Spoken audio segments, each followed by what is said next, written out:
अस्सलाम वालेकुम viewers, tractor point YouTube channel and Facebook page ਦੇ ਵਿੱਚ खुशामदीद जी दोस्तों। 36 फाड़ा रोटावेटर और 91 मॉडल 240 ट्रैक्टर ਤੇ परफॉर्मेंस वीडियो ਤੁਹਾਡੇ ਨਾਲ शेयर ਕਰਨ ਲੱਗਾ ਜੀ ਰੂਟੇ ਦੀ और ट्रैक्टर ਦੋਨਾਂ ਦੀ। ਤੇ ਆ ਵੱਢ ਦੇਖ ਸਕਦੇ ਆ ਜੀ, ਇਹ ਚੈਰੀ ਦਾ ਵੱਢ ਲੱਗਦਾ ਜੀ ਤੇ 72 ਪੈਲੀ ਆ ਪੂਰੀ ਤੇ ਰੂਟਰ ਦਾ ਲੱਗ ਵੀ ਚੈੱਕ ਕਰਾਉਂਦੇ ਕਿੰਨਾ ਵਾ ਤੇ ਪਹਿਲੇ ਲੋਹ ਦੇ ਵਿੱਚ ਚੱਲ ਰਿਹਾ ਜੀ। 16-1700 ਦੀ ਰੇਸ ਤੇ ਟਰੈਕਟਰ ਚੱਲ ਰਿਹਾ ਜੀ।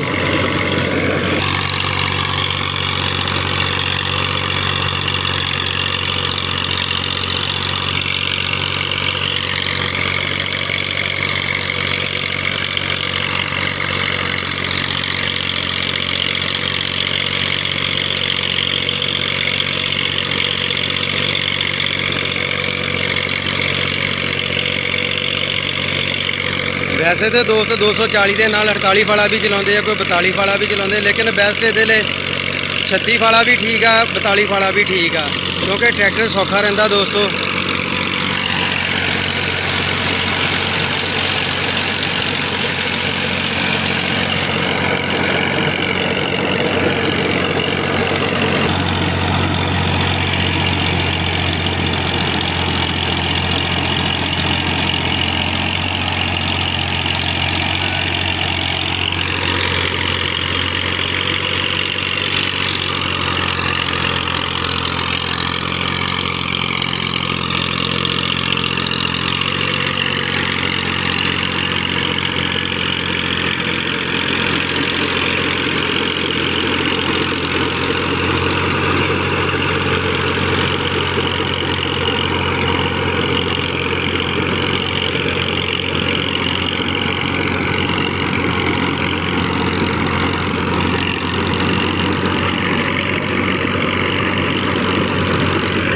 कि दोस्तों हम रूटर का लग चैक कराते हैं ਆਪਾਂ ਤੁਹਾਨੂੰ ਕਿੰਨਾ ਜੀ ਇਹਨੇ ਕਿੰਨੀ ਕਤਰਾਈ ਕੀਤੀ, ਇੰਨੀ ਗਹਿਰਾਈ ਦੇ ਵਿੱਚ ਗਿਆ ਜੀ। ਇਹ ਆ ਦੇਖ ਸਕਦੇ ਆ ਜੀ, ਕਮ ਸੇ ਕਮ कह लो कि एक ਗਿੱਠ ਦੇ ਕਰੀਬ ਜਿਹੜੋ कह लो कि ਇੰਨੇ ਗਹਿਰਾਈ ਦੇ ਵਿੱਚ ਗਿਆ ਰੂਟਰ ਲੱਗਾ ਥੱਲੇ।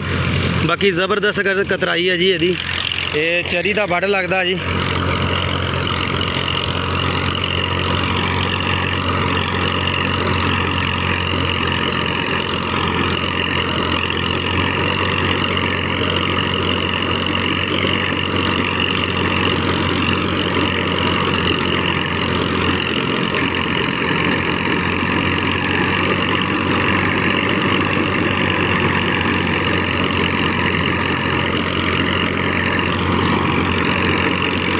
क्या ज़बरदस्त परफॉर्मेंस है जी रूटर दी और ट्रैक्टर दी दोनों दी।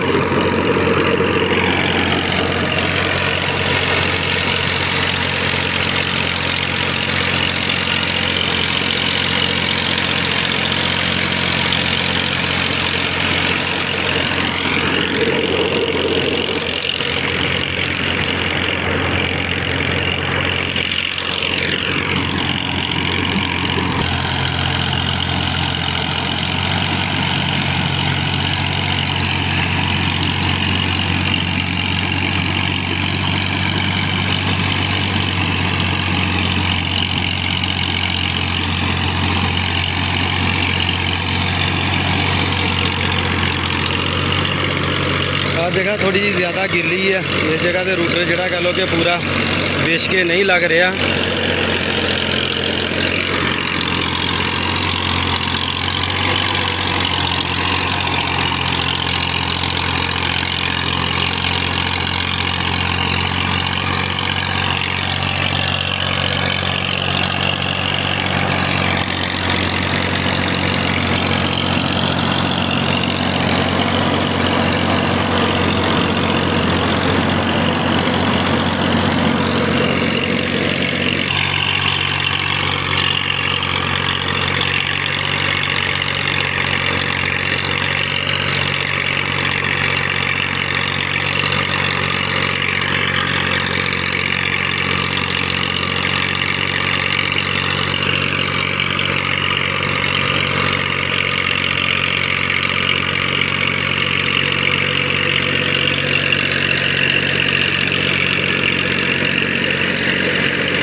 ਬਾਕੀ ਦੋਸਤੋ ਵੀਡੀਓ ਕਿੱਦਾਂ ਦੀ ਲੱਗੀ ਹੈ ਲਾਜ਼ਮੀ ਕਮੈਂਟ ਕਰਕੇ ਤੁਸੀਂ ਦੱਸਣਾ ਜੀ।